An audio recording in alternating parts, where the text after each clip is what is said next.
Bonsoir chers abonnés. Aujourd'hui je fais une vidéo pour vous parler de deux petits phénomènes qu'on observe régulièrement dans les fermes de lapins. Il s'agit des grossesses nerveuses ou fausses gestations et des accouchements difficiles qui vont entraîner le décès chez vos lapines. Pour le premier cas, c'est-à-dire des grossesses nerveuses ou fausses gestations, il s'agit de quoi concrètement? Vous avez régulièrement eu, probablement, je veux dire, dans votre ferme, certaines lapines qui, vous avez l'impression quand vous les observez, qu'elles sont gestantes. Vous les prenez, vous palpez, vous ressentez des boules, comme si c'était une femelle gestante. Vous l'envoyez chez le mâle, elle émet des cris, comme si elle est gestante. Le jour de la mise bas, vous faites poser le nid. Elle arrache les poils, c'est-à-dire qu'elle se mue exactement comme si elle était gestante. Mais elle ne vous donne pas de bébé. Elle ne vous donne pas de bébé.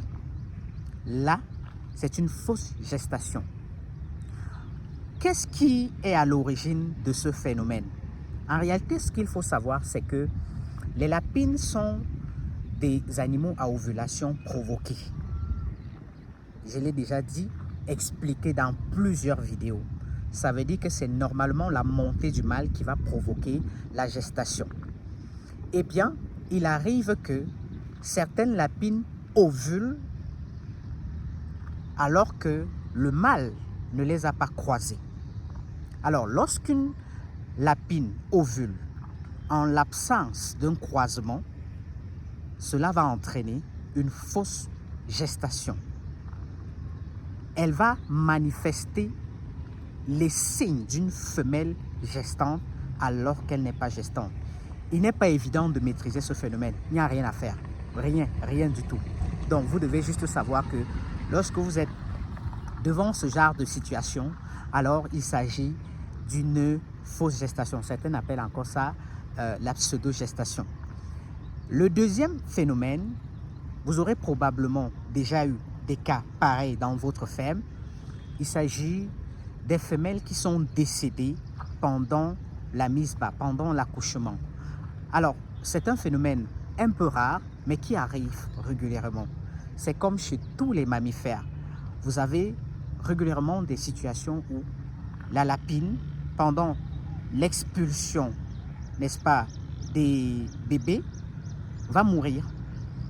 Parfois, elle va perdre beaucoup de sang. Elle va mourir. Parfois, elle va mettre bas normalement, mais sa vulve va ressortir. Et quand vous allez toucher, vous aurez l'impression que ce sont ses intestins qui sont sortis. La vulve ressort complètement. Elle lâche. Là, il n'y a rien à faire. Il faut juste éliminer l'animal.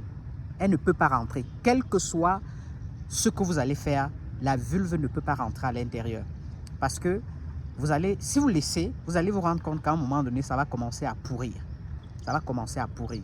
Donc, vous n'allez pas dire que vous allez opérer la lapine pour remettre ça à l'intérieur. Non, il faut abattre l'animal directement. Il faut abattre l'animal. Il arrive même que certaines lapines, surtout des jeunes lapines primipares, pour la première fois qu'elles veulent expulser les bébés, elles n'arrivent pas. Vous allez voir la lapine qui est extrêmement inconfortable dans le nid. Inconfortable. Elle entre dans le nid, elle sort, elle entre dans le nid, elle sort. Parfois, elle va plus de 2 jours, parfois même plus de 3 jours. Donc, régulièrement, lorsqu'une lapine va à plus de 2 jours, n'est-ce pas, vous devez l'injecter l'ocytocine. Ou alors à 3 jours, au plus 3 jours. Donc, vous attendez une mise bas, par exemple, le premier, et le 3, la lapine n'a pas encore mis bas, il faut injecter la lapine de l'ocytocine. Parce que il arrive que ces bébés-là décèdent dans le ventre. Donc la lapine n'arrive pas à expulser. Elle ne va pas mourir. Pour certains cas, elle ne va pas mourir. Pour d'autres, elle va mourir.